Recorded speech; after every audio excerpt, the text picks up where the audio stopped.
कंगना रनौत पर अभद्र टिप्पणी करने और हाईकोर्ट की फटकार सुनने वाले संजय राउत एक मुश्किल में पड़ गए हैं। असल में संजय राउत एक महिला का सालों से पीछा करवा रहे थे और उसे परेशान कर रहे थे। अब बॉम्बे हाईकोर्ट ने मुंबई पुलिस आयुक्त को इस महिला के आरोपों की जांच करने की और उसकी रिपोर्ट अदालत में पेश करने का आदेश दिया। 36 साल की इस महिला का आरोप है कि शिवसेना सांसद संजय राउत और उसके पति के इशारों पर कुछ लोगों ने उसका पीछा किया और उसे प्रताड़ित किया। महिला और उसके पति के बीच अलगाव है। न्यायमूर्ति एनजे जामदार की खंडपीठ ने पुलिस आयुक्त को इस मामले में अदालत में रिपोर्ट पेश करने का निर्देश दिया। याचिका इस वर्ष फरवरी में दायर की गई थी, जिसमें पेशे से मनोवैज्ञानिक महिला ने दावा किया था कि राज्यसभा सदस्य राउत और उसके अलग रह रहे पति के इशारों पर कुछ अज्ञात पुरुष उसका पीछा कर रहे हैं, उसे परेशान कर रहे हैं। महिला की वकील आभा सिंह ने अदालत को बताया कि याचिका दायर करने के बाद हाल ही में उनकी मुवक्किल को असंज्ञेय मामले में गिरफ्तार कर लिया गया, जिसमें आरोप लगाया गया कि उसने पीएचडी की नकली डिग्री हासिल की है। उन्होंने कहा कि याचिकाकर्ता 10 दिन से जेल में है। जब से उन्होंने उच्च न्यायालय में याचिका दायर की है, तब से पूरी पुलिस मशीनरी उसके पीछे पड़ गई है। ये दुर्भावनापूर्ण और बदले के इरादे से की गई कार्रवाई है।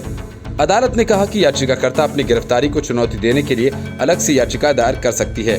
पीठ ने कहा, हम पुलिस आयुक्त को निर्देश देते हैं कि वह याचिका में की गई शिकायतों की जांच करें और उचित कदम उठाएं और पुलिस आयुक्त को इस मामले में रिपोर्ट दें। महिला ने याचिका में आरोप लगाया कि उन्होंने 2013 और 2018 में 3 शिकायतें की थीं, लेकिन आरोपियों पर कोई कार्रवाई नहीं की गई। याचिका पर मार्च में जब सुनवाई हुई थी, तब राउत के वकील प्रसाद ढाकेपलकर ने इसका विरोध करते हुए सभी आरोपों से इनकार कर दिया था। उनका कहना था कि याचिकाकर्ता शिवसेना नेता की पुत्री समान है। Report, news of India. पिछले काफी दिनों से कांग्रेस में संकट का दौर शुरू हुआ, वो अभी थमने का नाम नहीं ले रहा। इस समय राजस्थान में सीएम अशोक गहलोत और सचिन पायलट के बीच खींचतान चरम पर है। दूसरी तरफ पंजाब में सीएम कैप्टन अमरिंदर सिंह और नवजोत सिंह सिद्धू के बीच घमासान जारी है। यही नहीं, छत्तीसगढ़ में भी मुख्यमंत्री भूपेश बघेल और टीएस सिंहदेव आमने सामने हैं। केरल में बगावत की आहट है। असम में नेता और विधायक पार्टी छोड़कर जा रहे हैं। इस बीच झारखंड कांग्रेस में झंझट शुरू हो गया है। दरअसल कांग्रेस के 4 विधायक इरफान अंसारी, उमाशंकर अकेला, राजेश कच्छप और ममता देवी दिल्ली की ओर कूच कर गए हैं। जानकारी के मुताबिक ये राज्य के नेतृत्व से सभी विधायक नाराज चल रहे हैं। यही नहीं, ये सभी विधायक दिल्ली में कांग्रेस के राष्ट्रीय महासचिव केसी वेणुगोपाल से मुलाकात करेंगे। कांग्रेस विधायक इरफान अंसारी ने ट्वीट कर दिल्ली जाने की बात की जानकारी दी। उन्होंने लिखा, संगठन को मजबूत करना हमारा लक्ष्य है। झारखंड कांग्रेस को धार देने के लिए मेरे नेतृत्व में 4 विधायक उमाशंकर अकेला, राजेश कश्यप और ममता देवी पहले झारखंड के इंचार्ज आरपीएन सिंह से मिले थे और अब कांग्रेस के राष्ट्रीय महासचिव केसी वेणुगोपाल से मुलाकात करेंगे। दिल्ली की ओर कूच कर रहे इन चारों विधायकों ने झारखंड कांग्रेस में कार्यकर्ताओं को सम्मान देने की बात उठाई, ताकि उन्हें निगम और आयोग में जगह मिल सके। यही नहीं, कुछ दिन पहले भी इन विधायकों ने कहा था कि झारखंड के कांग्रेस कार्यकर्ता खुश नहीं हैं और उनको तरजीह न मिलने से पार्टी को नुकसान हो सकता है। झारखंड में हेमंत सोरेन कैबिनेट में एक मंत्री पद को लेकर कवायद चल रही है। इस वजह से सीएम खुद कांग्रेस अध्यक्ष सोनिया गांधी और राहुल गांधी समेत कई नेताओं से मिल चुके हैं, जबकि झारखंड कांग्रेस के चीफ भी दिल्ली के चक्कर लगाकर लौट आए हैं। Bureau report, news of India. Punjab में नवजोत सिंह सिद्धू ने ऐसा रायता फैलाया कि पूरी कांग्रेस मिलकर उसे समेट नहीं पा रही है। यही वजह है कि पार्टी में अंतर्कलह दूर करने के लिए कैप्टन अमरिंदर सिंह को एक बार फिर से 3 सदस्यीय खड़गे पैनल के सामने पेश होना पड़ा। 3 घंटे तक चली इस बैठक में कैप्टन ने पंजाब कांग्रेस में चल रहे विवाद के लिए पूर्व मंत्री नवजोत सिंह सिद्धू की बयानबाजी को जिम्मेदार ठहराया और जमकर सिद्धू के खिलाफ अपनी भड़ास निकाली। कैप्टन ने कहा कि सारे फसाद की जड़ सिद्धू ही हैं। कैप्टन ने कहा कि सिद्धू के साथ उन्होंने कई बार मतभेद मिटाने की कोशिश की, लेकिन वे खुद ही सारे दरवाजे बंद करने पर आमादा हैं। पार्टी सूत्रों का कहना है कि कैप्टन ने ये भी कहा कि इस हालात में सिद्धू को कोई भी पद नहीं दिया जा सकता। उधर पंजाब कांग्रेस के प्रभारी हरीश रावत ने कहा कि सिद्धू अपने स्टाइल में बैटिंग कर रहे हैं। उन्होंने पार्टी के खिलाफ ऐसा कुछ भी नहीं कहा है। रावत ने पंजाब कांग्रेस में बड़े फेरबदल के भी संकेत दिए। मतलब साफ है कि कैप्टन ने अपनी तरफ से सिद्धू के लिए ना कह दिया है, लेकिन सोनिया गांधी सिद्धू को बड़ा पद देने को तैयार हैं। जाहिर है ये कैप्टन अमरिंदर सिंह की मर्जी के खिलाफ होगा। असल में पंजाब कांग्रेस का संकट उस मोड़ पर पहुंच गया है जहां या तो सिद्धू होंगे या फिर कैप्टन, बीच का कोई रास्ता है ही नहीं। अगर सोनिया गांधी बीच का रास्ता निकालेंगी तो पार्टी दो टुकड़ों में बढ़ जाएगी। या तो कैप्टन अमरिंदर सिंह कांग्रेस से अलग होकर अपना रास्ता चुनेंगे या फिर नवजोत सिंह सिद्धू। पार्टी सूत्रों के अनुसार 3 सदस्यीय कमेटी ने सरकार और पार्टी के लिए दिए गए बयान पर भी कड़ा संज्ञान लिया। कैप्टन ने कहा कि सिद्धू के बयानों से आगामी चुनाव में नुकसान होने की संभावना है। उन्होंने कांग्रेस की वरिष्ठ नेता अंबिका सोनी से भी मुलाकात की। बताया जा रहा है कि सिद्धू की बयानबाजी से कांग्रेस नेता राहुल गांधी भी काफी नाराज हैं और उन्होंने पार्टी के नेताओं को हिदायत दी है कि वे इस तरह की बयानबाजी न करें जिसमें पार्टी को नुकसान हो जाए। उन्होंने कहा कि यदि किसी को नाराजगी है तो वे अपना पक्ष पंजाब प्रभारी या कांग्रेस हाईकमान के समक्ष रख सकता है। मुख्यमंत्री कैप्टन अमरिंदर सिंह, पीसीसी प्रधान सुनील जाखड़ और नवजोत सिद्धू को राहुल गांधी से मीटिंग के लिए बुलाया गया। इन नेताओं के साथ राहुल गांधी से मुलाकात होने की संभावनाएं जताई जा रही हैं। Bureau report, news of India.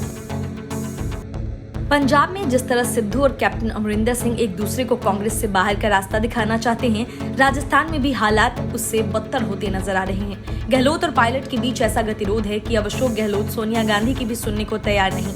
अंदर ही अंदर सुलग रही कांग्रेस में किसी भी वक्त विस्फोट हो सकता है और सचिन पायलट अपने समर्थकों के साथ अपनी अलग सियासी दुकान खोल सकते हैं, क्योंकि न तो गांधी वाड्रा परिवार उनकी सुनने को तैयार है और न ही अशोक गहलोत।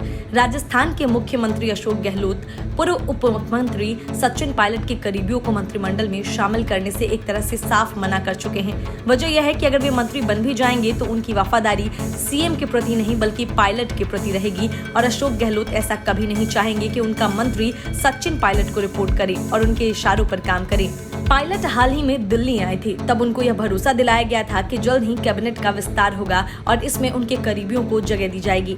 लेकिन गहलोत ने इस बारे में केंद्रीय नेतृत्व के सुझाव पर ध्यान देना बंद कर दिया। वे राज्य के प्रभारी महासचिव अजय मकान तक को जवाब नहीं दे रहे हैं। आलाकमान ने कुछ नहीं किया। इससे पायलट के गुट के अंदर फिर से नाराजगी बढ़ रही है। पायलट गुट के विधायकों ने हाल ही में कहा था कि कांग्रेस आलाकमान ने जो वादा किया था उसे पूरा किया जाना चाहिए। खुद पायलट ने कहा था कि आलाकमान की ओर से बनाई गई कांग्रेस नेताओं की कमेटी 10 महीने बाद भी कुछ नहीं कर पाई है और उनकी ओर से जो बातें उठाई गई थी उनका हल नहीं हुआ है। सूत्रों का कहना है कि पायलट को गुजरात का कांग्रेस का प्रभारी बनाने की भी बात हुई थी, लेकिन उन्होंने यह कहकर मना कर दिया जब तक उनके समर्थकों को राजस्थान सरकार में सम्मान नहीं मिल जाता वे पार्टी में कोई जिम्मेदारी नहीं लेंगे। प्रियंका वाड्रा, केसी वेणुगोपाल और अजय मकान ने एक फॉर्मूला बनाकर गहलोत को दिया और उनसे कहा कि पायलट के कुछ समर्थकों को मंत्रालय और संगठनों में जगह दी जाए, लेकिन गहलोत इससे खुश नहीं है और उन्होंने कहा कि वे 1 महीने तक किसी से भी नहीं मिलेंगे। इसके पीछे वजह ये बताई जा रही है कि उनके दफ्तर और सुरक्षा में लगे 40 लोग कोरोना वायरस से संक्रमित हो गए हैं और डॉक्टर्स ने उन्हें किसी से मिलने की सलाह नहीं दी है। गहलोत के इस रवैये से परेशान कांग्रेस आलाकमान ने अजय मकान से कहा कि वे जल्द से जल्द इस फॉर्मूले को लागू करवाएं। पार्टी नेताओं को भी यह लग रहा है कि गहलोत शायद इस संकट को हल करने के लिए तैयार नहीं है। सूत्रों का कहना है कि गहलोत सोनिया गांधी से ज्यादा पूर्व मुख्यमंत्री वसुंधरा राजे की सुनते हैं। राहुल गांधी के खिलाफ अनाप शनाप बोलने वाले कुमार विश्वास की पत्नी को राजस्थान लोक सेवा आयोग का सदस्य बना दिया गया और राज्य मंत्री का दर्जा भी दे दिया गया। बंगाल के उप राज्यपाल जगदीप धनखड़ की बेटी को सूचना आयुक्त बना दिया गया, लेकिन कांग्रेस के विधायकों को मंत्री नहीं बनाया जा रहा है। ऐसा करके गहलोत एक तरह से ये संकेत दे रहे हैं कि अपनी मर्जी से ही सारे काम करेंगे। इससे साफ है कि राजस्थान कांग्रेस में पंजाब जैसा बवाल हो सकता है। पिछले साल ऐसा हो भी चुका है। पायलट गुट का यह भी कहना है कि हाईकमान पंजाब के मामले में तुरंत एक्शन ले रहा है, जबकि राजस्थान को लेकर उसका रुख ऐसा नहीं है। माना जा रहा है कि पायलट गुट का सब्र अब जवाब दे रहा है। जुलाई तक अगर कैबिनेट का विस्तार नहीं होता है तो सचिन पायलट कोई बड़ा कदम उठा सकते हैं और वह कदम कांग्रेस के लिए जोरदार झटका हो सकता है। Bureau report, news of India. Akhilesh Yadav अपनी लगातार हार रही पार्टी के कील कांटे विधानसभा चुनाव के पहले ठीक करने में जुटे हैं। प्रियंका वाड्रा इस उम्मीद में बैठी हैं कि समाजवादी पार्टी गठबंधन की पालकी सजाएगी और वे उसमें बैठकर चुनावी वैतरणी पार कर लेंगी। लेकिन अखिलेश यादव ने एक झटके में ही प्रियंका वाड्रा के सपनों को तोड़ दिया और कह डाला कि कांग्रेस गठबंधन के हिसाब से बहुत ही कमजोर पार्टी है। मतलब यह कि कांग्रेस के साथ एक बार विधानसभा चुनाव में बुरी तरह हारने के बाद अखिलेश यादव उस प्रयोग को दोहराने के मूड में नहीं है। यही हाल मायावती का भी है। मायावती ने लोकसभा चुनाव साथ लड़ने के बाद अखिलेश यादव को खूब खरी खोटी सुनाई थी और गठबंधन तोड़ दिया था। इन सारे झटकों को झेलने के बाद अब अखिलेश यादव अपने दम पर चुनाव मैदान में बीजेपी के खिलाफ उतरने का ऐलान कर चुके हैं। अखिलेश यादव ने बहुजन समाज पार्टी और कांग्रेस से दोबारा गठबंधन से इनकार किया है। उन्होंने कहा कि बड़ी पार्टियों के साथ मेरा अनुभव अच्छा नहीं रहा, हम उनके साथ नहीं हैं, बल्कि छोटी पार्टियों के साथ गठबंधन करेंगे।